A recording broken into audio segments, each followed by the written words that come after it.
going to be showing you how I make my Juliet hair ribbons, and specifically how we get the little tapered ends on the hair ribbon. This pattern is a free pattern that you can download a PDF from, and I'll put the link down below, but I thought it would be good to have a little visual so that you could have a crochet along video while you're using the PDF. So firstly, you will need pure cotton yarn. I prefer this, it's a bit lighter, it's easier on your hair than acrylic.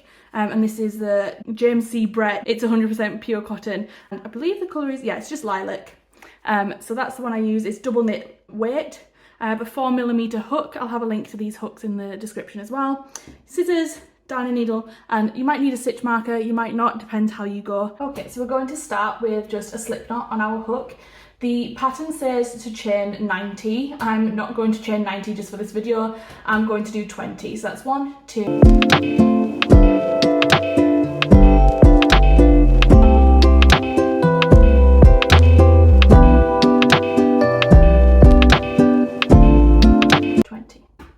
Okay, so when you've got your chain 90, it will just be a chain. Obviously I've only got 20. So this is the bit that I wanted to show. So to get the shape, we don't chain 1 at the end of each round, you just go into the next hook. So when I start out, I always go into the back loops of my starting chain, and that's just going to be a single crochet into there. And then you're just going to single crochet along. Again, I use the back loops just because I feel like it looks a bit neater when it's finished.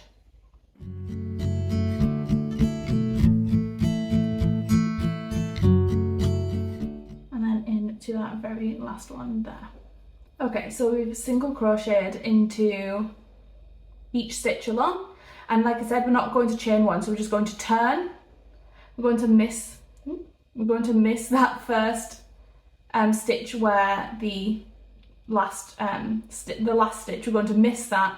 We're going to go into the next one, and again we're just going to single crochet along. So it is just a single crochet all along. It's a really simple pattern, which is why I made it free. I felt bad like charging people for a pattern that was just so simple, but I've had a few people download it, which is nice, and I don't think that maybe people would have bought it because, like I say, because it's so simple, you could probably just work it out yourself.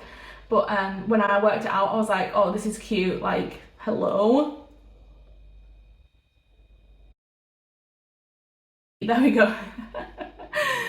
Note to self, don't have a coffee before filming these. So yeah, we're just going to single crochet along until we get to the end.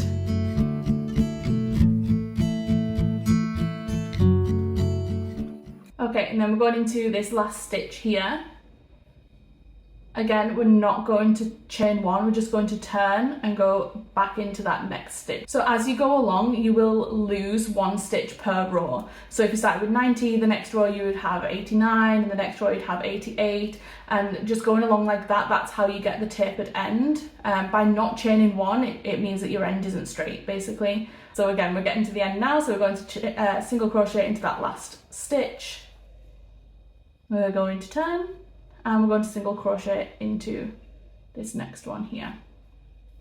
And you can kind of see, let me do a couple so I'm out of the way, you can kind of see the taper starting to happen. Obviously this is a very small version, but you see the taper starting to happen here.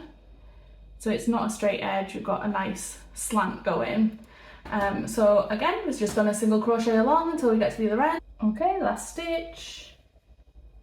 Single crochet, turn, and we're going in this one right here. So our last stitch is this one, we're going into this one here.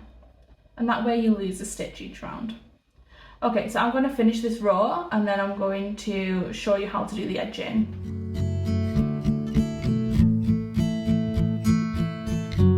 Okay, so that's the last stitch of that row. So you would do 8 rows. Obviously this is just a mini, look how tiny this is. Imagine if you were sat watching me do 90 stitches for each row.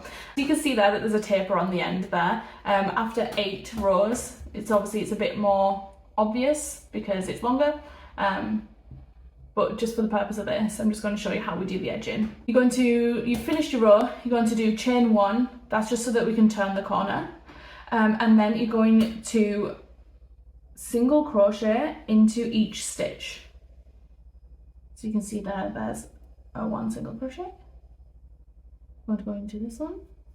And this just puts a nice edging on it. You could like skip this part if you wanted, I just prefer it.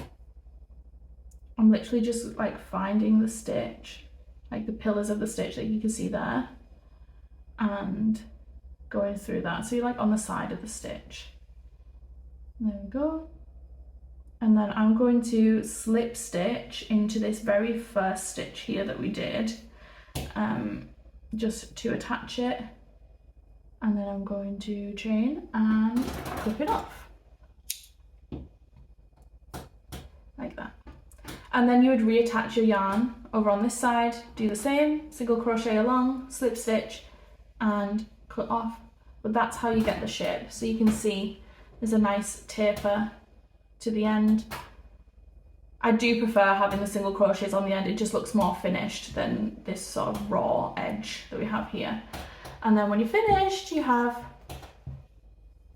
your Juliet hair tie. If you do make one, please share your pictures on Instagram. I love to see them, and tag me. And I'll also, like I say, I will put a link in the description for where I got this hook because I love it. It's so lovely. I really want to buy more, but I'm trying to restrain myself. Also check the description for all of my other links, all my other free patterns, all my other paid patterns. Everything's down there. But yeah, thank you very much for watching, and